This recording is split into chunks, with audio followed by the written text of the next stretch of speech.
This is an elegant process that builds on success and teaches exquisite discrimination skills. We're talking about the fading in protocol.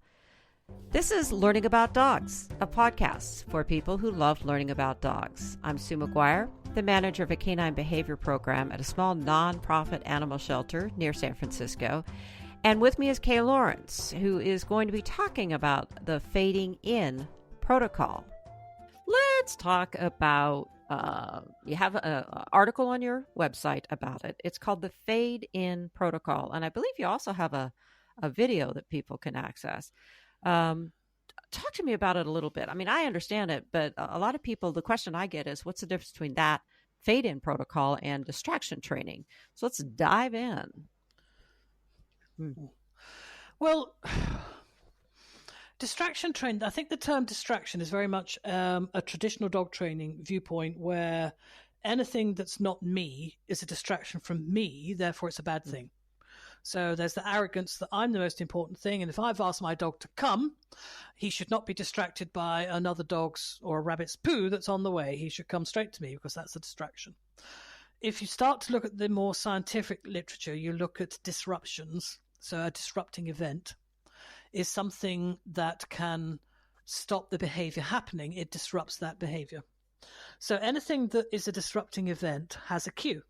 So if we look at the dogs being called to come back towards you, and on the way they get the scent of rabbit poo or a bacon sandwich, we could call that a disrupting event. It stops the dog traveling to you. So the training is about setting hierarchies for cues. So under those conditions, if I've said, dog, return to me, that is the highest order, if you like, of the cue hierarchy. And anything else that the dog may experience as a cue, the scent of the bacon sandwich, somebody else throwing a toy, are cues for other behaviors. They should be further down the hierarchy. So those should be put to one side while the dog responds to the cue that I've given them. So my cue is of the highest priority, prioritizing it, if you like. So how do we teach the dog to prioritize this cue and not respond to that cue? And that comes way back when you start to teach a behavior. So if I'm teaching a dog to, say, run to the platform.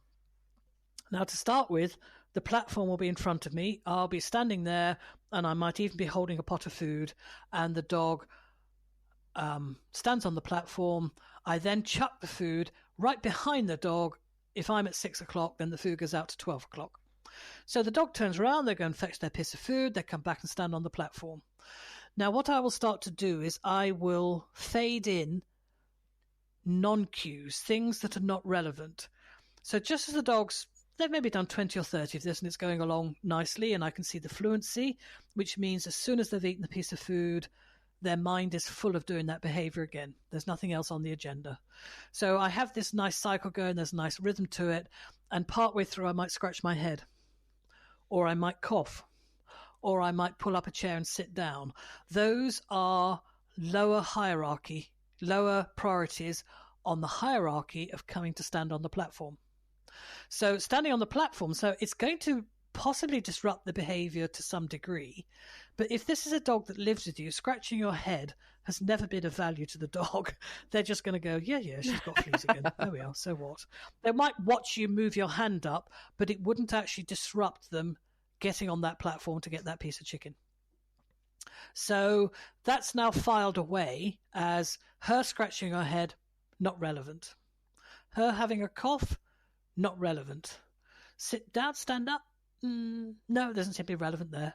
So all of these small things that I change in the environment at that stage are faded in such a way that the dog will probably take note of them but choose to do the main priority, which is keep running through the cycle of go get your chicken, run and stand on the platform.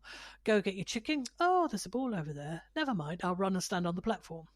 So to fade in other opportunities for reinforcement, which is the bacon sandwich or the have a tasty bit of rabbit poo, those are other opportunities for reinforcement. And I want the dog to go, yeah, I know they would be good if I didn't know she had a piece of chicken for me. But if I hear her say, hey, return to me, I know she's got a piece of chicken, but that smell of the bacon sandwich, I might not get bacon sandwich. I think I'll not bother with it. I'll go for the chicken. So I want to teach the dog to be to not be a gambler and say, that chicken is trustworthy. I'm going to stick with the chicken and I'm not going to veer off and go and see if there's a bacon sandwich for me somewhere else. So that they learn how to prune out stuff that's the difference between stuff that works and stuff that doesn't work. Now, if I don't give her the return to me cue and she's free to do what she wants, she might well take a whiff of the bacon sandwich, and on the way to the bacon sandwich, she might see the rabbit poo. Well, at that time, she's got to choose which is the best opportunity. Do I go for rabbit poo that's not going to go anywhere? I can come back later on that because it's not moving. Or shall I go and see if that bacon sandwich could fall into my mouth? So they're always having a look at stuff going on in the environment. So do we. You know, when you go past a shop that has something in the window, you think, oh, that's nice. I might come back in a couple of weeks and see if they've got that still. Or if in your experience, if you don't buy that now, you're not going to get it. You learn to buy it now. So you prioritize your cues as to what you respond to and what you note to respond to at another time, should you not be driving a car, perhaps. Yes. So, you know, this is just a life skill where you're looking at all this stuff happening, and what you allow to disrupt what you're doing depends on your priority of what you're doing at that time. And we want to teach the dogs how to prioritize. This behavior is prioritized because it will pay off. You will get chicken. It will be worth your while. And they've learned the skill of doing this prioritizing. So a juvenile behavior would be the inability to do that prioritizing. They would respond to everything in the environment. Oh, look, lovely thing over there. Must go and look at that. Which a puppy does. Leaf blows. Oh, I've got to go and look at that. Oh, look, there's a frog. I've got to go and look at that. They have no sense of some things being of no value until they've actually experienced them. Just equally, they have no sense of some things being reliable until they've experienced them. I'm fascinated by your Does that help? Well, yeah, but because you talk a lot about, you know, I could go get the bacon chicken, but I'd rather go get the bacon sandwich rather, and I'd rather go get the chicken that she just had. So let's say, for example, the animal decides, well, I might want to go get that bacon sandwich instead of coming back and doing the behavior. Sure, so absolutely. technically, that would be an error. And I know we can talk on and on about errors, but I know you like to say, and I agree, it's not an error. It's just information. No, it was a choice. Yeah, it was just a choice. She said at that time, I know you've got chicken, but that bacon is a gamble. I'm going to go and have a look at it. I go, help yourself, because I want her to learn that bacon was a fake. Yes, it was somebody else's sandwich that they ate, and there's nothing there for you. Damn, she goes. Well, can I still have the chicken? My answer is, no, you're going to have to do the behavior again. Oh, bugger. There you go. That was your choice. That's all right. I'm not going to remove the chicken, but if she then comes back and says, oh, I'd like the chicken still, I said, well, let's see if you can do the behavior again. And I would set her up to do the behavior again. What I'm not going to do is reinforce her for having come away from the bacon. Otherwise, you reinforce this cycle of return towards me, go and have a look at the bacon. Oh, there's nothing there. Never mind, I'll go back to her in the end. And you're so relieved that the dog's come back to you off the bacon. I think that's the mistake people make right there. Oh, yeah. Oh, it was an error, but that's okay. I want to. Yeah. You can say, excuse me. You can certainly say, oh, it's nice to see you, but it's not worthy of chicken because you just took a deviation. Oh, and then what would you next go around? What would you do next go around? I mean, if you were taking, so maybe if the bacon's a fixed event, I would actually move her further away. Yeah, if it's, you're teaching a skill. Sometimes the grass is wet and sometimes the grass is dry. You have to look at teaching them this cue response hierarchy, which is the most important thing. If we're going out shopping and we've only got an hour and we know we need to buy a new suitcase, but on the way to buying a new suitcase, we see a pair of shoes that's rather good. Do we stop and buy the shoes, which take time to try them on, take time to make a decision, and risk running out of time? Or do we say, no, that's a distraction from what I have set as a priority, and I need to go and look at the suitcases because I've only got an hour? That's called adults, isn't it? That's called living. And if I do go and look at the shoes, I won't be able to go and get the suitcase because I've run out of time. So really, you're just talking about prioritizing what is going to pay off more. What's the most important thing at that time? People are just going to sit out there and go, well, that was her choice to go eat the bacon. No, she didn't eat the bacon. She just followed a possible whiff. If she got the piece of bacon, that's my error. That's my error for asking her to do something under the conditions. There was free bacon there as well. Yeah. So you have a quote in your... And I teach... You have a quote in your article that says, an error is simply the difference between my expectations and the dog's responses. Yeah. Yes, that's the reality. So, the video I have where she's training, so there's an open pot of food, or the pot of food's on the chair, and to her, that pot of food cues, whoa, person, go and fetch me food. Cool. So just by learning to come away from the food to get me to go and fetch the food starts to become part of this cue priority. So the cue of the smell of food means connect to person, and then person will go and get me food. So if she had started to return towards me, got the smell of a bacon sandwich, run over to the guy that's eaten the bacon sandwich, looked at the bacon sandwich, stood there and looked at me and said, person, will you come and ask this guy to give you a bacon sandwich? I may have responded. Yeah. Are you with me?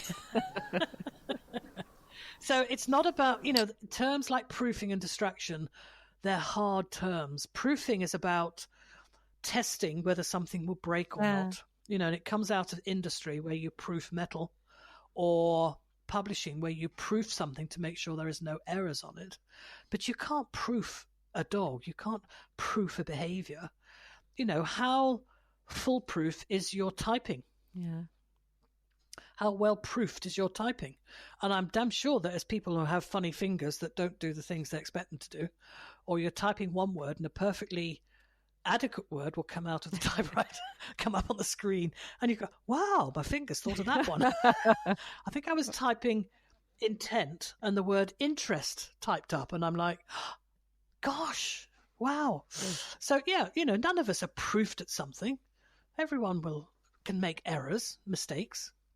That just means at that time we were tired, or that we hadn't learned how to do something different. That's what learning is about. I do find it personally annoying, especially in Gmail now. It autofills words. I don't like that. Ooh. Do you like that? No, switch it off. Switch it off. No, I don't do it at all. I mean, auto. To me, if you can't, autocorrect is funny enough, but it's the same as that's. Yeah, the same as if you spell something wrong, don't go back and just change the letter. You should take the whole word out and spell it correctly to start with. Separate. Yeah, separate. There's a rat in separate. Yeah. Yep. Yeah. Yes. Yep. Separate, not separate. Well, if I spell it wrong, I'll make myself spell the whole word again, because you're not going to learn how to do it correctly by doing it wrong and then going back to change it later. Mm-hmm. And all of us have these. I'm a bad one for the TH of the H is capital. Yeah.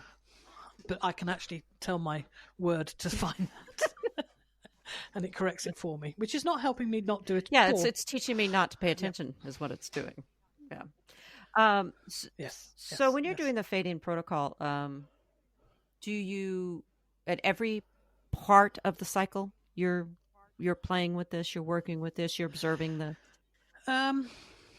Not really, no, because if, the fade-in is about knowing that disrupting events are likely to surround this future behavior, and teaching the dog that they are just other opportunities that may or not pay off, but this will pay off, and making sure that the one that you want them to respond to does pay off a lot. The strongest point is just before they get the food.